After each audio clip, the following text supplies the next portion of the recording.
In our last episode, we learned from Three Dog where our father James was headed next. If that doesn't sound familiar, it may be because I published episode 5 of this series when we visit Galaxy News Radio a long time ago.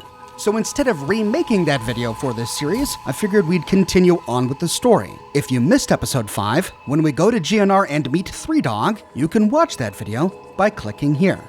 But to briefly sum up, after following the directions we found on Moriarty's terminal, we emerged from the subway tunnels at Chevy Chase. There we found a gunfight going on between super mutants and the Brotherhood of Steel. Look, I don't know who you are, but you don't belong here. The super mutants have overrun our brothers at the Galaxy News Radio building, and we're headed there to back them up. You can tag along if you want, but keep your head down and try not to do anything stupid.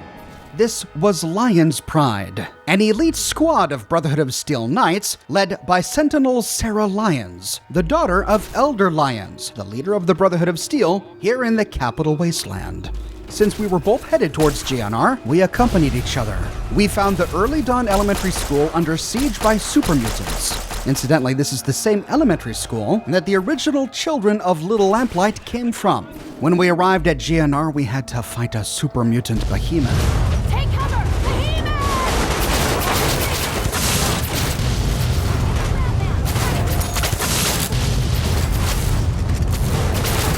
And tragically, Knight Redding perished. It's not your fault, Vargas. Redden was good enough for the Pride, and she proved it here today. Yeah, I know. God damn it.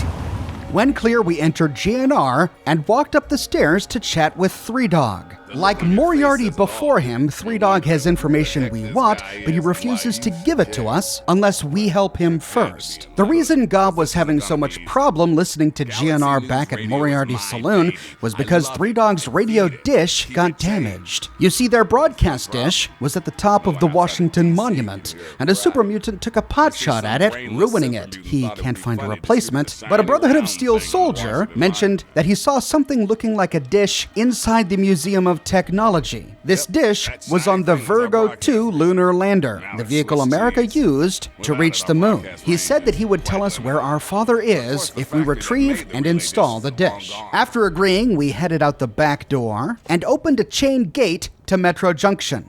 This dungeon crawl is one of the longest and, in my opinion, most satisfying in the entire game. It was crawling through the metro tunnels of Fallout 3 that first caused me to fall in love with the Fallout series. If I were to cover every room and every corner in these metro tunnels, well, that would be a 2-hour video in and of itself. To get to the mall, we have to follow the Brotherhood of Steel graffiti that points the way. This brings us through ghoul-infested hallways and raider-infested tunnels. We exited to DuPont Circle. Then, after escaping with our lives from DuPont Circle, we went underground to the collapsed car tunnel. After killing ghouls and exploding cars there, we followed the graffiti towards DuPont Circle Station. This station was particularly dangerous, filled with super mutants, ghouls, and vicious raiders. But at the very end, we find a door to Metro Central. Metro Central is one of the largest and deepest metro stations in the game,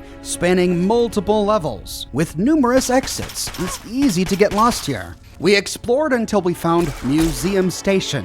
Then we followed the graffiti until we arrived at the mall. It is heavily defended with super mutants wielding powerful weapons. But if we can't kill them all, thankfully this station opens up right at the door to the Museum of Technology, and we can race inside. Now, I covered the Museum of Technology in a dedicated video a while ago that you can watch here. It's an interesting place filled with lots of wonderful world-building lore. But to make a long story short, in the depths of the museum, we find the Virgo 2 lander, and from it, we can pry the dish. With the dish in hand, we left the Museum of Technology back out to the mall and then walked west until we arrived at the Washington Monument. The monument was guarded by 2 Brotherhood of Steel Knights, and they run off to fight super mutants. But Three Dog gave us a password to the Washington Monument. We were able to take the elevator all the way to the top, install the Virgo dish into the Galaxy News radio relay at the top, and then activate the relay. If we do, Three Dog has a unique and crystal clear broadcast. Capital Wasteland, you can hear me! Yeehaw! You can't stop the signal, baby. That's right, from Megaton to Girder Shade, Paradise Falls to the Republic of Dave, we're coming to you loud and proud in a special live report. But Three Dog, you're in that cool radio studio in D.C. How do you know I can hear you all the way out here in the ass end of nowhere? Because of the kid from Vault 101, that's how. That gal actually managed to repair our antenna relay. How's that for ingenuity, folks? From here on in, it's bye-bye, stupid static. Hello, magnificent music. So sit back, relax, and absorb these classic tunes. When done, we headed back to GNR to get the whereabouts of our father from Three Dog. Hey, all right! The hero of the wasteland returns. Thanks, Three Dog. I was just glad to help with the good fight. Hey, you're the one who deserves all the thanks. You struck a major blow against tyranny. I did what had to be done. And well done indeed. Now, GNR can be heard clear across the capital wasteland again. That'll give Eden and those muties something to think about. But before I get back to my calling, I bet you want to hear about your dad. Yeah. It was the thrill of a frickin' lifetime. Smoke a peace pipe, man. You know, you are so unlike your father. I suppose that's what you want to know next. Please, I miss him so much. Whoa now, dry your eyes. A promise is a promise, and I will provide. No crap! Spill it already, Three Dog. Whoa now, take it easy. You ask, so I will provide. Well, yeah. Where's my dad gone? When your dad passed through here, he and I talked for a good long time. He's a real stand-up kind of guy.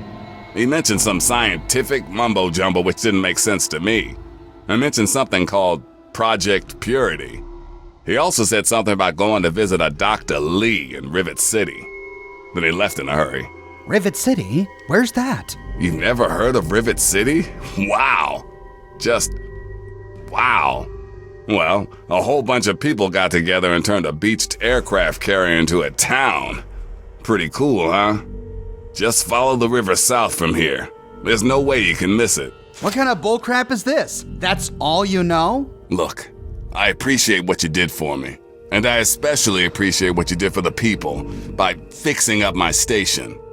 But an attitude like that ain't winning you any brownie points.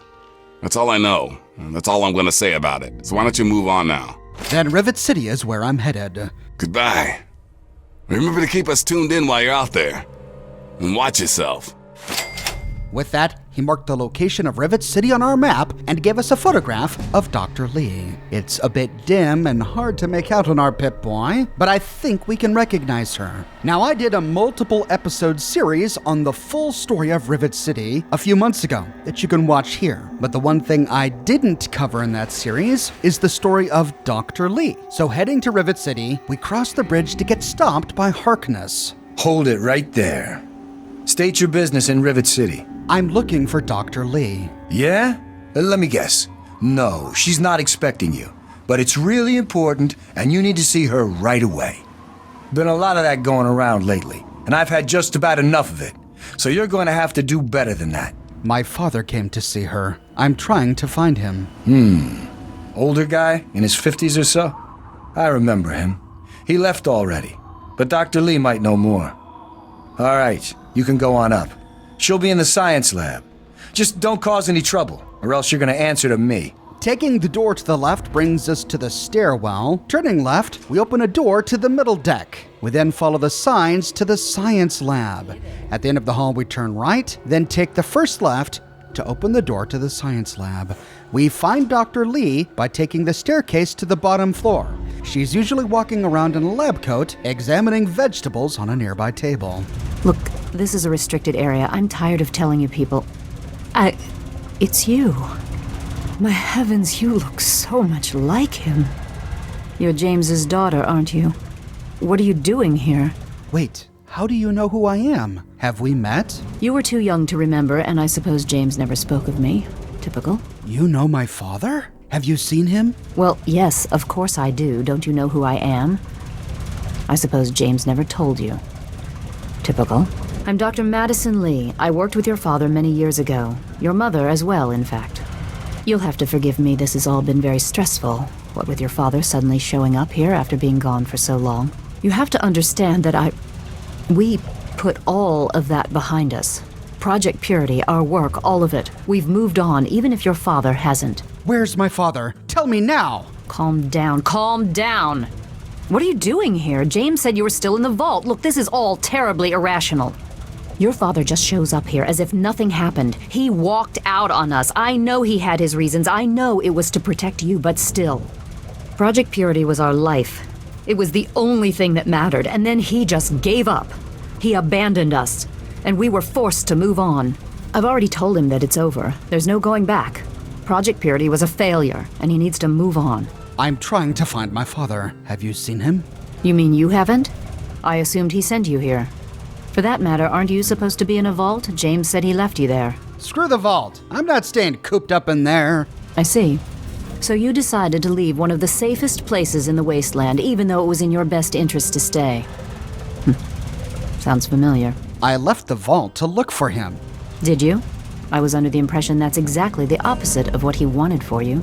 This isn't about me. This is about my father. Now, where is he? Your father is no longer here, and I'd appreciate it if you didn't use that tone with me.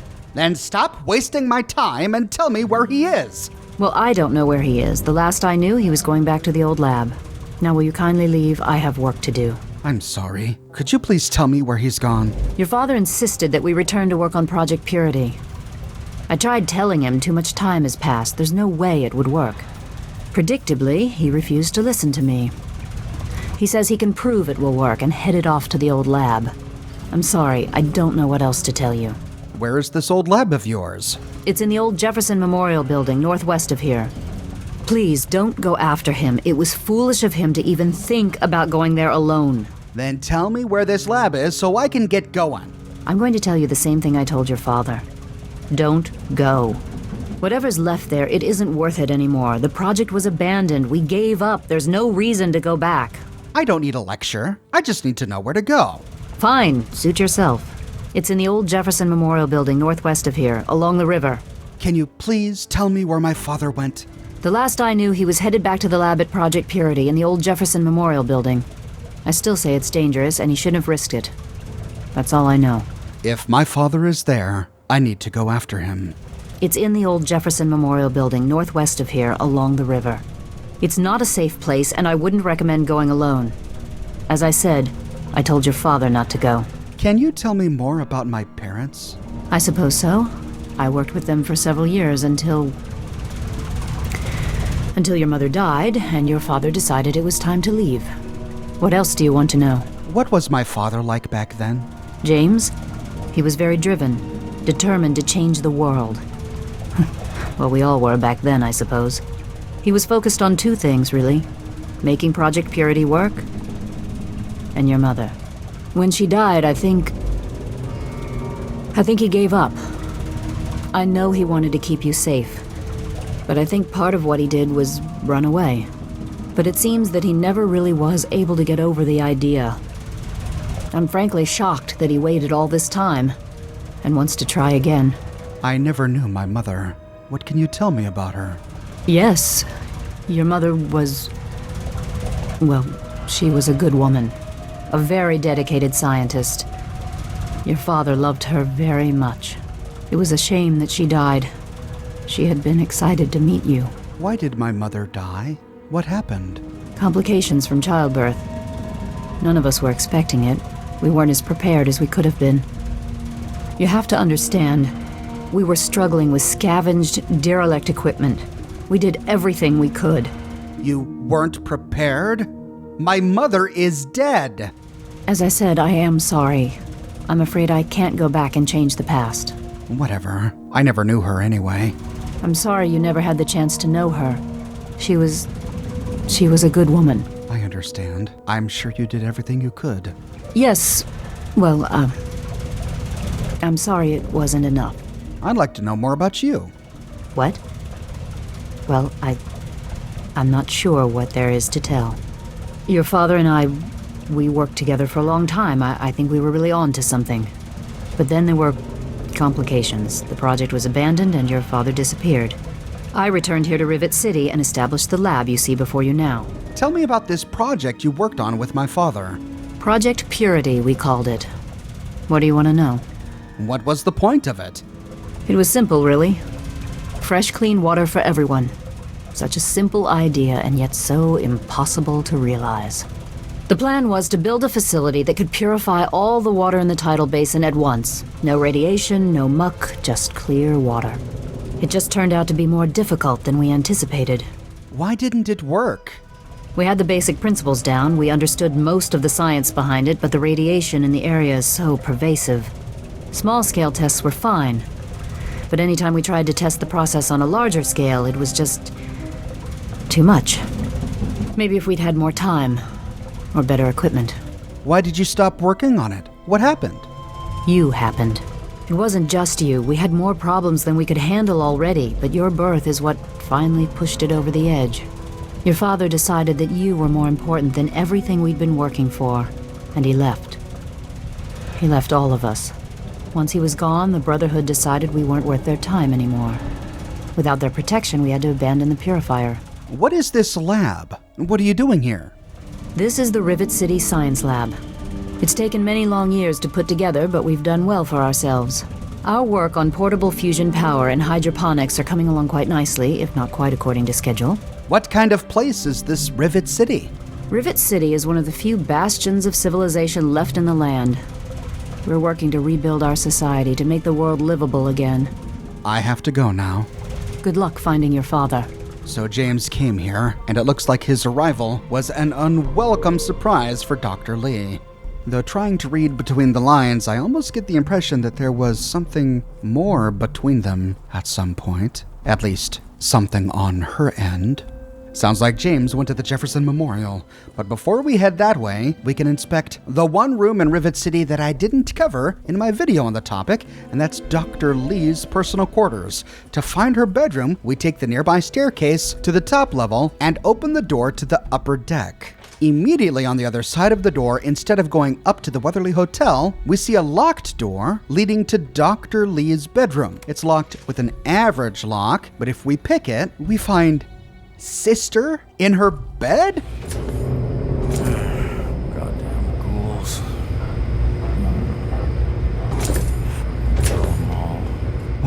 What? What is Sister doing in her bed?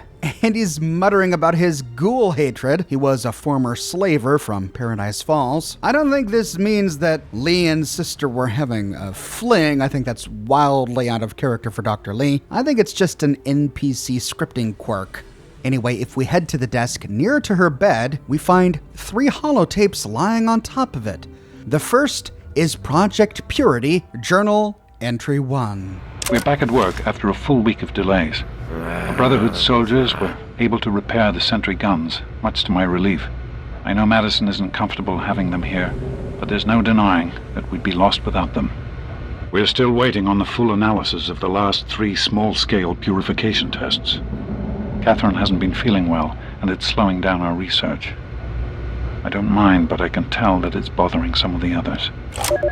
By some of the others, does he mean Madison Lee? So Dr. Lee saved these holotapes of James, our father, talking about Project Purity, even though she has long since abandoned Project Purity. I wonder why. Did the project just mean that much to her? Or was it James? The next one is Project Purity Journal Entry 3. This is the next one in order. We find some holotapes missing. They just weren't added to the game. Well, there's no more mystery behind Catherine's health problems. The news of her pregnancy has lifted the spirits of everyone here and given us a renewed interest in making the purifier work. We now have a future generation to provide for. The latest tests show that our methods are horribly inefficient, but I think we're on the right track. Catherine refuses to rest. She insists on spending all day in the lab. I've never seen her more driven. She's determined to resolve the power problems before the baby is born. I've tried to reason with her, but it's no use. So Project Purity meant so much to Catherine, our mother, that she continued to work herself hard even when pregnant with us. Could that have contributed to the complications that resulted in her death? The final one we find here is Project Purity Journal Entry 5. The team has made plans to scale back our work once the baby is born. We're also trying to compensate for the increase in mutant attacks. No one is really talking about the implications of it. There are more of them than before. We know it, and the Brotherhood soldiers know it. Our relationship with the Brotherhood is straining. They're concerned by the lack of concrete results from the project, especially in light of the mutant attacks. They haven't come out and said it, but we all know what's going on. They're questioning whether their involvement in our project is worth the trouble it's causing them. They lost 2 good men this week, with 3 more injured. So Project Purity was possible because the Brotherhood of Steel was protecting the scientists at the Jefferson Memorial, but lack of progress was making it difficult for the Brotherhood to spare their soldiers and resources. At last we understand what we learned at Moriarty's saloon, that James arrived at Megaton with his Brotherhood friend. That's right. Your father, his Brotherhood of Steel friend, and you, the suckling babe with nary a tit to suckle. It sounds like even after the failure of Project Purity, the Brotherhood of Steel was kind enough to make sure James and his new baby found shelter. On her desk is Dr. Lee's terminal, locked with an easy lock. If we hack it, we find 2 entries in the first hydroponics progress. The Rivet City hydroponics have been restored to basic functionality. Easy enough after all of our research. The limited amount of clean water we can produce is enough for growing basic foodstuffs. Still no progress on any mass purification tests. And with all of the maintenance that has to be done around here, there's hardly any time to attempt new experiments. In any case, Rivet City wouldn't work as a location for truly large-scale decontamination. The infrastructure just isn't here, and the idea of recreating it again is too daunting to convince the rest of the council. And that's even if the process worked. So as much as Dr. Lee tried to pretend that she had given up on Project Purity, the thought of continuing with the experiment here at Rivet City had crossed her mind. She has already succeeded at purifying water on a smaller scale, which helps her produce the fresh, clean crops of Rivet City, but she still has ambitions for purifying water on a much larger scale. But sadly, Rivet City doesn't have the infrastructure. But I wonder if the Jefferson Memorial still does. Backing out, we can read council minutes. We learned from my series on Rivet City that Dr. Lee is on the council and is so important to Rivet City that she might as well be the council. In attendance, Science Rep Dr. Madison Lee, Civilian Rep Bannon, Security Rep Lana Danvers. Trader relations good. We continue to be one of the only reliable sources of clean vegetable foodstuffs. Bannon proposed raising the price of exported fruit by 50%. Vote fails. Lee reports progress made with new tweaks to hydroponics system. Further testing necessary before complete success, she says. Danvers reports necessary ship maintenance in hangar deck level, proposes increased allocation to internal maintenance to prevent decay from progressing to a dangerous point. Vote succeeds. Rumors of increased slave trader and super mutant activities in DC have prompted Danvers to renew combat training for city guards. Dr. Lee called away to handle hydroponics system shortage. Meeting adjourned.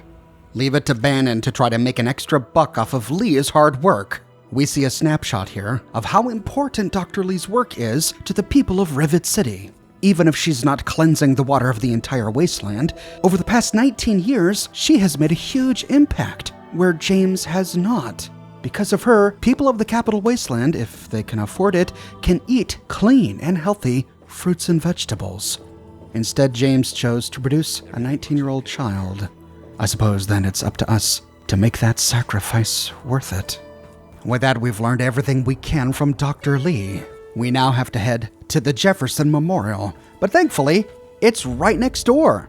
Dr. Lee really didn't travel very far after abandoning Project Purity and moving to Rivet City. Heading back to land, if we turn west and follow the shore, we pass by a number of imposing statues to see the Jefferson Memorial, but looking different than we remember from the pictures we saw in history class. It is now surrounded by big walkways, gantries, and pipes. As we get close, we get attacked by super mutants from a hillside to the right. We have to race up and clear it.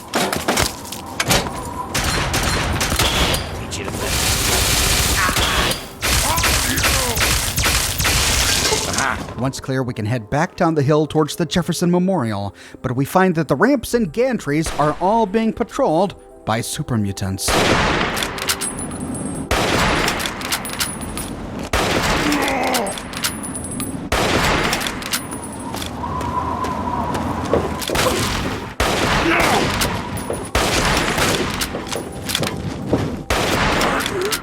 but not very many of them. After clearing the super mutants, we can take the western side of the ramp down to the ground, where we find a blue door to the Jefferson Memorial gift shop. On the other side, we find a mutant.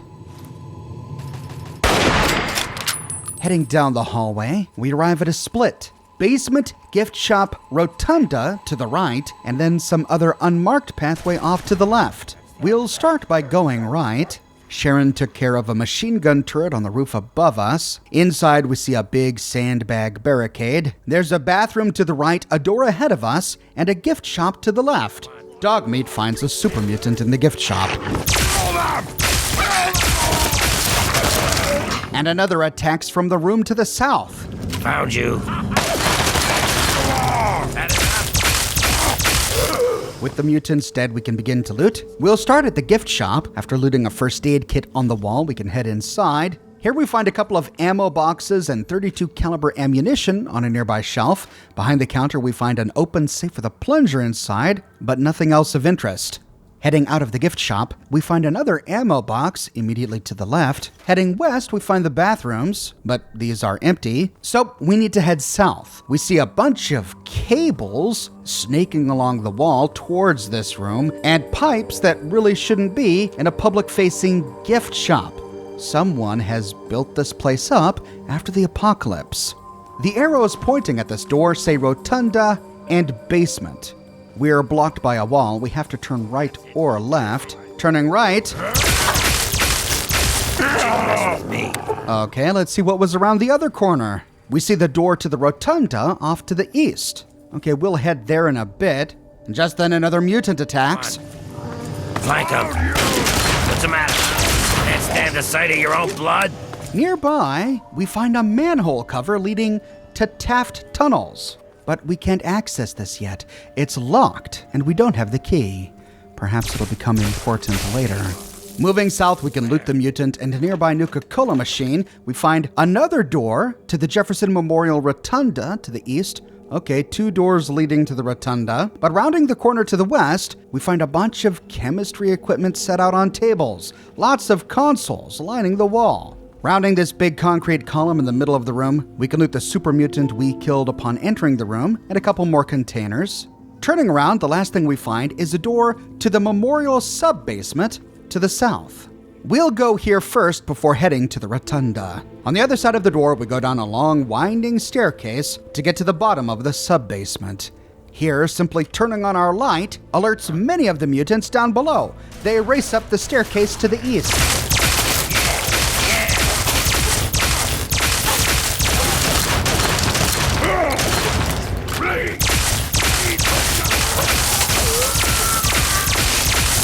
Well, since we're here, we might as well start by exploring down this hallway. This battle took place right outside a door to some sort of medical room. There's an intercom on the wall that doesn't work. Heading inside, we see an operating table, a privacy screen, and then against the eastern wall, a table with 2 more holotapes. The first is Project Purity Journal, Entry 7. I am at a loss. My beloved wife is gone. In her place is my daughter, small and helpless.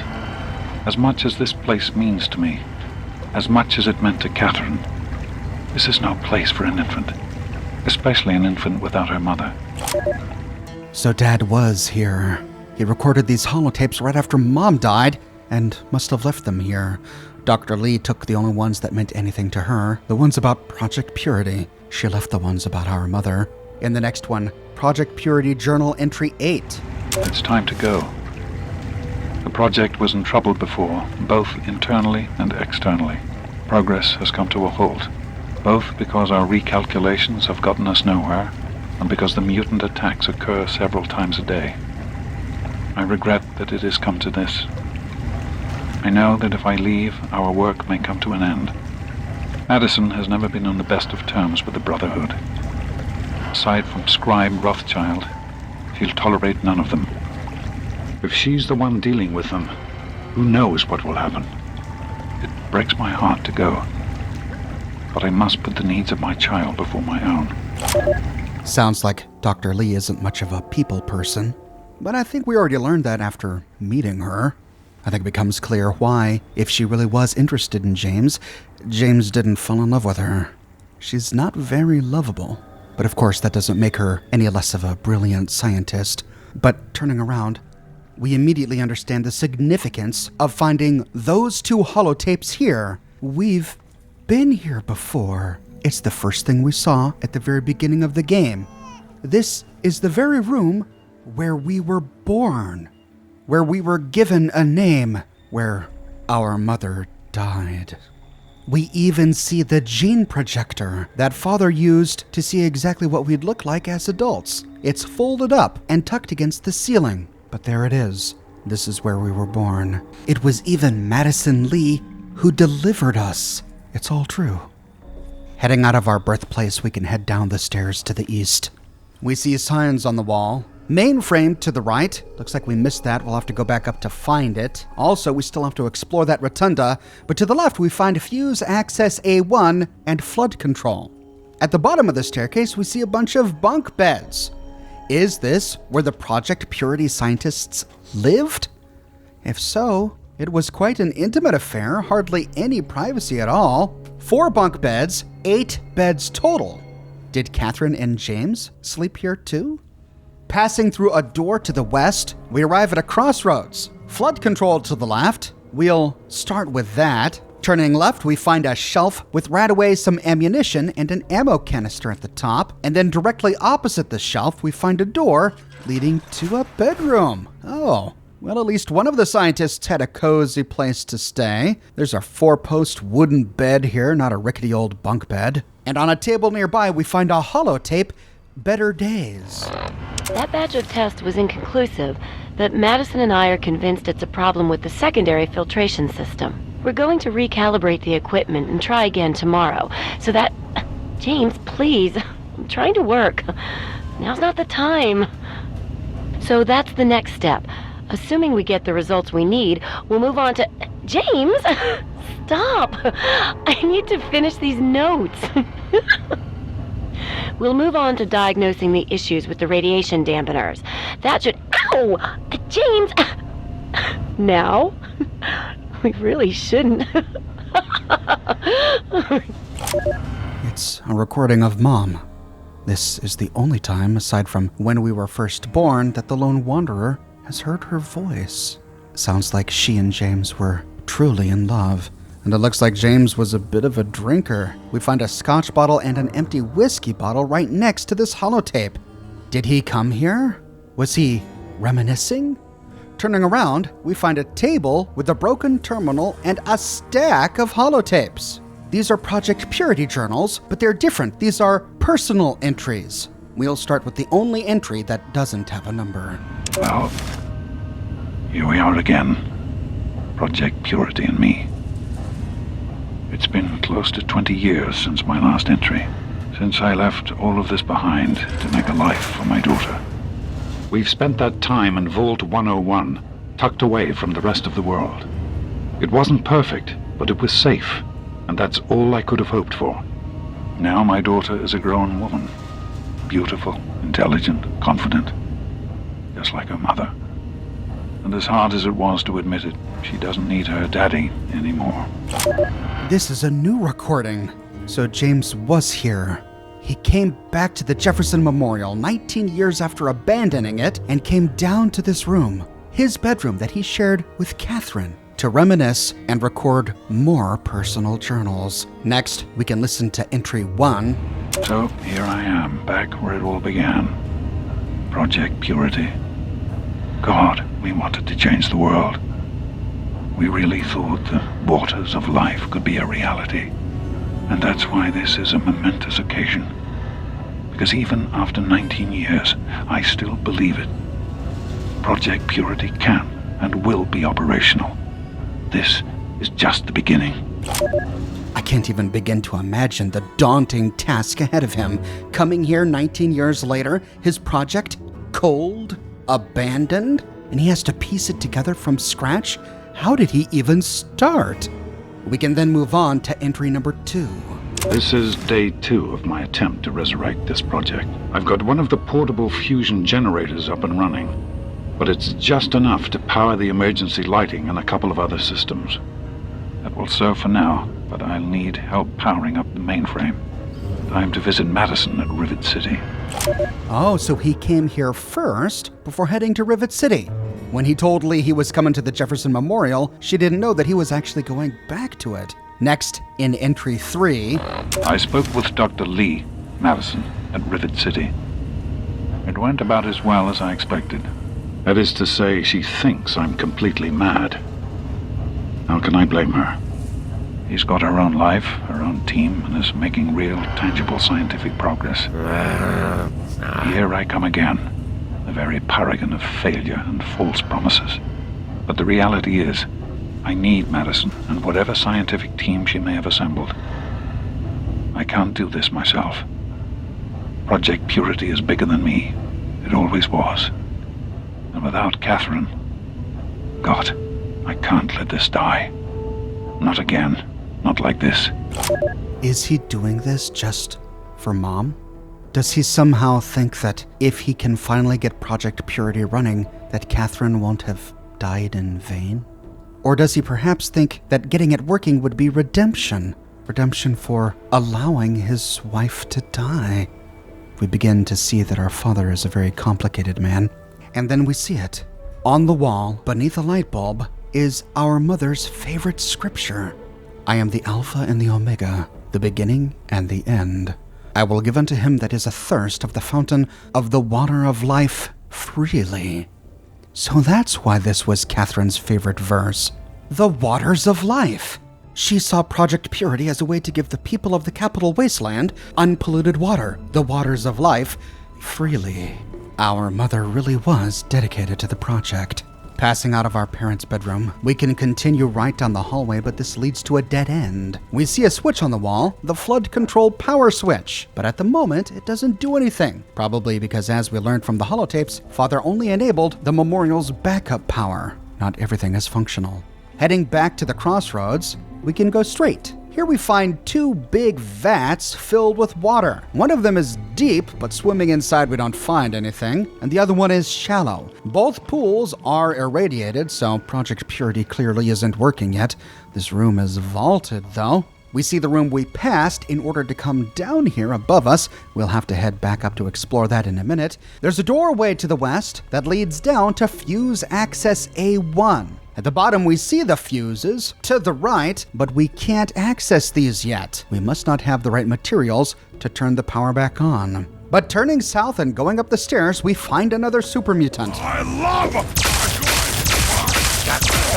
Here we find another table, more whiskey bottles strewn about. Were these all finished off by Dad? We leave this room via a door to the east. This puts us out into a hallway with a dead end to the south. Here we find another bottle of scotch. So turning around, we can follow the hallway all the way back to the crossroads. So we've fully explored the bottom level of the basement. I get the feeling we'll be coming back here in the future, but for the moment, we have to go back up the stairs. Passing the room where we were born, we can explore this top level that we walked through quickly earlier. We can loot a gore bag, a couple of minor containers. Moving west, we see another shelf filled with empty whiskey bottles. This couldn't have just been Dad. I bet the scientists were big on whiskey as well. But here we find a door leading to the mainframe. But this door doesn't budge. It has to be powered to open. So we'll definitely be coming back here. But with this door locked, that means there's nothing more we can do down in the sub-basement. This leaves only one path left to explore. And that's to head back up to the gift shop and then take the door to the right to the rotunda. We arrive to find more mutants. I need you to mess with me. With the mutants dead, we can take the stairs up to this floating pod in the middle of the rotunda. We don't remember this from Vault-Tec history books. At the top of the stairs, we find a console, Project Purity RTY01, Access A1. And on top of it, we find a stack of holotapes. More of Dad's personal journals. We can continue by listening to entry 5. Even in Vault 101, my work on Project Purity never really stopped. Soon after we arrived, my nightly routine included sneaking into the restricted areas, searching for, I don't know, whatever I could find. It was a Vault-Tec facility, after all. The place was built with some of the most advanced technology this country had ever developed. Those excursions never turned up anything particularly useful. So, One night, after half a bottle of scotch, I broke into the overseer's office. It was easy enough to hack his console, gain access to the restricted files. Most of it was garbage. Propaganda, spy reports, just plain rambling bullshit, really. But there was one thing, one name that stood out amongst all the others. Dr. Stanislaus Braun. I knew of Braun's work, of course. He was a celebrity in his day, Voltec's sorcerer scientist, leaving his peers in awe of his technological wizardry. But it was in Vault 101 that night in the overseer's office I first learned of Braun's involvement in Voltec's social preservation program and his work on something called GEC, the Garden of Eden creation kit. So he does like scotch. Hey, good man. And he's been working on Project Purity this whole time, the past 19 years, even in Vault 101? But then we recall the terminal entries we read on his terminal back when we were 16. Experiment PP216, Project Purity, Revelation 21:6.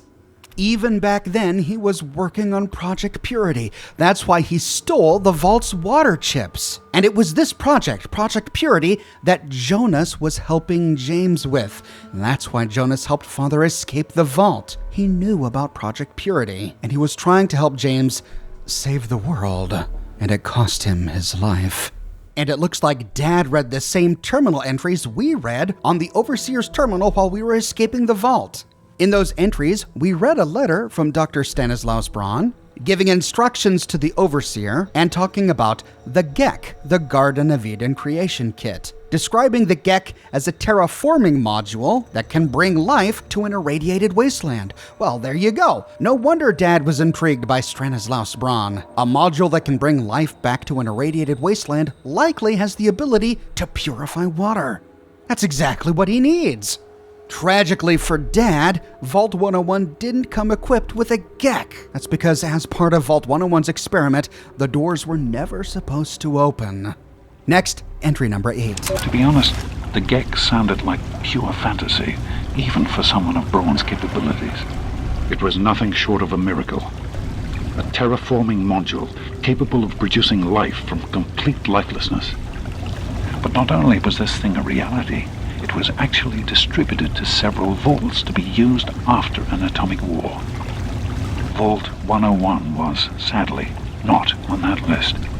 I did some digging and discovered Braun's name on the reservation list for a Vault 112. I'm no slouch, but this man, he could have easily succeeded where I failed. Does his collected knowledge remain within the halls of Vault 112? Journals, holotapes, computer records, maybe even experiments. If I could gain access to just a fraction of Braun's genius, Project Purity would become a reality. Wait, so Stanislaus Braun was interred in a local DC vault? Oh, maybe Dad's got the right idea. Maybe we can find some of his records at this Vault 112. And in the final one, entry number 10. I'm off to Vault 112 to search for anything of Braun's that might help me get this purifier up and running. All I know is that it's west of some place called Evergreen Mills, and it's well hidden in some sort of garage. But I'll find it. I have to. It's so close, but that's the story of Project Purity, isn't it? An eternity of almost theirs. Let's see if Braun has the missing puzzle piece. What? We have to go to another vault? So we crawled out of the depths of Vault 101 and fought our way across the wasteland just to climb into another vault? Oh, great. So we missed him again. Dad left the Jefferson Memorial and went to this Vault 112. Now, what was it he said? It was west of a place called Evergreen Mills, hidden inside a garage. Well, at this point in our journeys, we've been to Evergreen Mills. We should be able to find it. Before we go, we can explore the rotunda, and man, Dad and Madison Lee really put a lot of work into the infrastructure of this place. No wonder Dr. Lee said that it would be extremely intimidating to build again at Rivet City. We see pipes crisscrossing this way and that, and a huge tank. Oh, wait a minute. Oh, is someone there? Is that the figure of someone? Finding an unoccupied window, sure enough, there's someone in there. But if we press our face to the glass, oh, it's the statue of Thomas Jefferson. Dad and Dr. Lee turned the rotunda of the Jefferson Memorial into a giant water purification tank, and they didn't even remove Thomas Jefferson. Well, if we can help our dad with this project, then perhaps one day we'll be able to see this founding father clearly. Nearby, we find a console. There are some numbers on it. On a hunch, I tried punching in the Bible passage, but this terminal was not powered, so it didn't work. There's nothing else in the rotunda, so we have to leave. We can go out either of the two doors, which both lead to the gift shop. Now, there was one hallway we didn't get a chance to explore, and that was the one that went straight upon first entering. Heading that way, we see a big steaming grate in the middle of the floor. This is a grate to pump control. Entering it, we find ourselves in a huge tube, but it's powered, lined with electricity, and lit with light bulbs. At the end, we find a grate to the Capitol Wasteland. Here we see that the pipe has rusted away. We can peer out the top to see the stars of the night sky. But there's a big fence in the way. We can't leave. At the end, we see a big glowing red light and a grate to a sift pump, but this requires a key, and we don't have access now. This, again, will likely become important later on. So, we have to track down Dad, who traveled to Vault 112 in search of Dr. Stanislaus Brauns's research. And we only have Dad's vague directions to go by, somewhere west of Evergreen Mills. We'll head that way and pick up the story in my next episode. I publish many Fallout videos each and every week on my channel, so if you don't want to miss it, be sure to subscribe and to click that bell notification button.